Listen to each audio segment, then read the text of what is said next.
I stood in my parents' living room with my suitcase at my feet, my mom's voice cutting through the air like glass. Apologize to your sister right now, or you're banned from the wedding. My dad nodded beside her. We won't have you ruining Brianna's big day with your jealousy. I looked at my younger sister lounging on the couch. She smirked. I grabbed the handle of my suitcase. Fine, I'm done. I walked out the door as their voices rose behind me. I didn't look back. My name's Claire. I'm 29. And that was the moment I stopped trying to be good enough for a family that never saw me at all. I'm a senior project manager at a tech consultancy. Long hours, high pressure, good money, independence. Brianna, my little sister, 25, was getting married in 2 months. A massive wedding, 200 guests. My parents have always adored her. She's the fun one. Social, spontaneous, always needing support. I was the responsible one, the steady one. I worked through college, paid my own rent, bought my own car, never asked for a cent. Brianna still lived at home. When she lost a job, they covered her rent. They paid for her entire engagement party. I never complained. I loved her. But as the wedding drew closer, the tension got worse. She expected me at every bridal event, nitpicked my clothes, claimed I wasn't being supportive enough. Every time my parents backed her up. The breaking point came at her engagement party. I'd worn a simple navy dress, elegant, quiet. Brianna accused me of trying to steal her spotlight. My parents sided with her instantly. Apologize publicly or you're out of the wedding. I'd spent my whole life trying to prove I wasn't the problem. Turns out they just needed me to play the villain. 2 weeks before the wedding, everyone gathered at my parents' house to finalize plans. I showed up early, gift in hand, a custom wedding planner I'd made myself. Brianna barely glanced at it. Oh, thanks, she muttered. We dove into seating charts, schedules, logistics. I offered to help coordinate the vendors. My job literally revolves around planning. Brianna snapped. I don't need you taking over. This is my wedding. I kept my voice calm. I'm just trying to help. My mom cut in sharply. Let Brianna handle it. You always make things about you. I just stared at her, stunned. Later, Brianna pulled up bridesmaid dresses on her laptop. She pointed straight at me. You're wearing this one. A mustard yellow thing. Boxy, unflattering, obviously chosen to make me look bad. The other bridesmaids, all her friends, were wearing soft blush pink. I frowned. Why am I in a different color? She shrugged. It suits you better. One of the girls snickered. I said nothing. Then she tossed out, all casual. Oh, and you're not in any of the wedding photos. Just family portraits. I don't want the bridal party pics looking unbalanced. I blinked. I'm your sister. Yeah, she said, not even looking at me. But you're not really part of the vision. My parents stayed silent. I stood up. I need some air. Outside. I leaned against the wall and heard their voices through the window. Laughter. Whispers. Brianna's tone was mocking. She's so sensitive. Honestly, I don't even want her there. My dad. She'll get over it. She always does. My mom. Claire's just jealous she's not the center of attention for once. My hands shook. That was the moment I realized they'd always seen me this way. Jealous, uptight, never enough. The next day, my parents called. Come over. We need to talk. When I arrived, Brianna was already on the couch, arms crossed. Mom didn't waste time. Brianna's upset. You've been making her wedding about yourself. I haven't done anything, I said, trying to stay calm. Dad cut me off. You complained about the dress. You caused a scene. I just asked a question. Brianna's eyes welled with fake tears. You've been undermining me for months. I can't take it anymore. Mom folded her arms. Apologize. Right now. For what? I asked quietly. For your jealousy. For trying to ruin her day. I looked straight at Brianna. She was smirking. I'm not apologizing for something I didn't do. Dad's voice hardened. Then you're not coming to the wedding. Later that week, my aunt called. What's this I hear about you being banned from the wedding? Apparently my parents had already told the extended family their version of the story. Your mother says you've been acting out. Jealous of Brianna. I tried to explain, but she sighed. Maybe just apologize and move on. Sweetheart. I hung up, checked the family group chat. Brianna had posted, "So sad when family drama overshadows your big day, but I'm surrounded by people who actually support me." Cousins were commenting, "Stay strong. You deserve better." No one asked for my side. I was invisible, muted.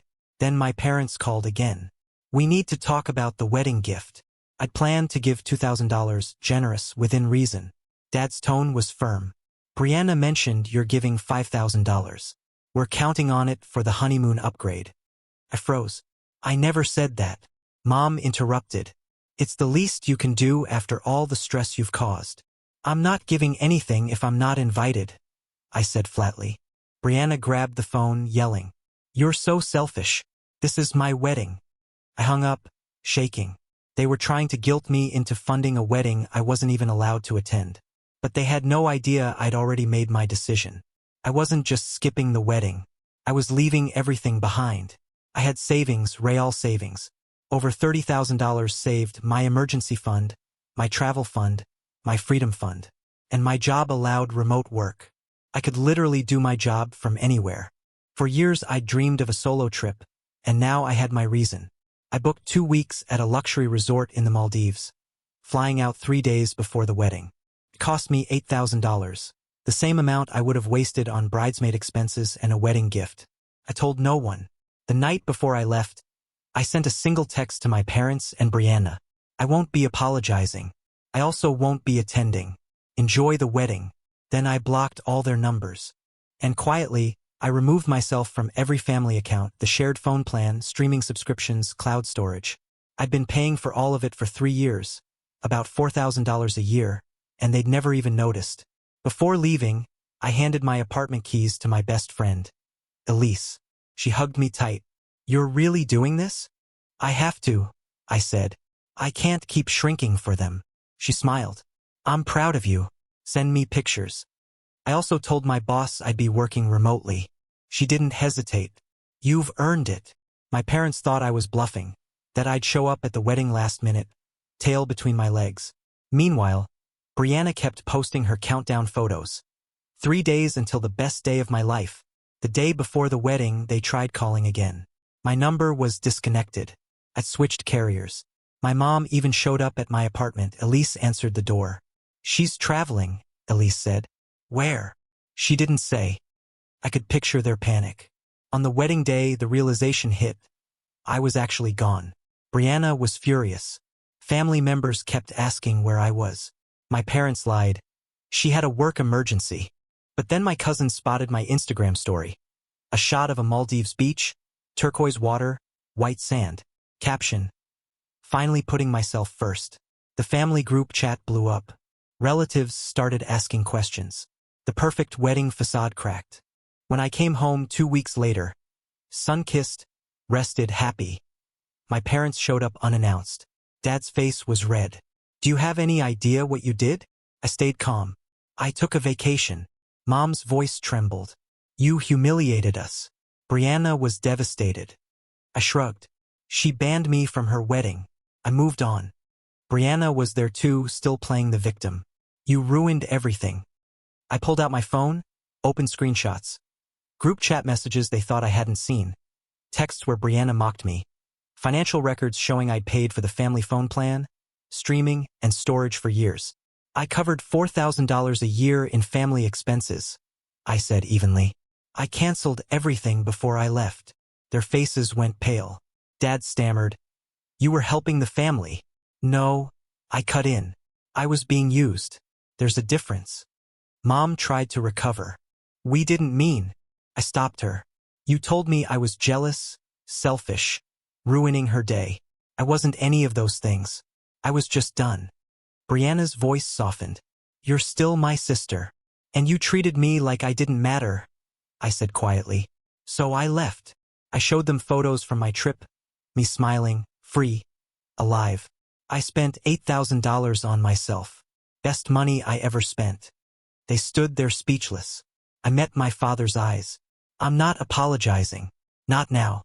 Not ever. If you want me in your life, you apologize." Then I asked them to leave. They did, silent, regretful. Weeks passed. My parents eventually texted apologies. I didn't respond right away. I took my time. Brianna sent a message too. I'm sorry. I took you for granted. I appreciated it, but I kept my boundaries firm. Eventually, I met my parents for coffee on my terms in public. They admitted they'd been wrong, that they'd favored Brianna unfairly. I nodded. I needed to hear that, but I'm not going back to how things were. I laid it out clearly: no more financial support, no more last-minute demands. Equal respect or no relationship. They agreed. Humbled, I skipped family events for months, focused on myself. Traveled again, Iceland this time. Started therapy. For the first time in my life, I felt light. I realized I'd never needed their approval, only my own. So if you've ever had to stand up to family betrayal, remember this. Sometimes the bravest thing you can do is walk away. Your story deserves to be heard.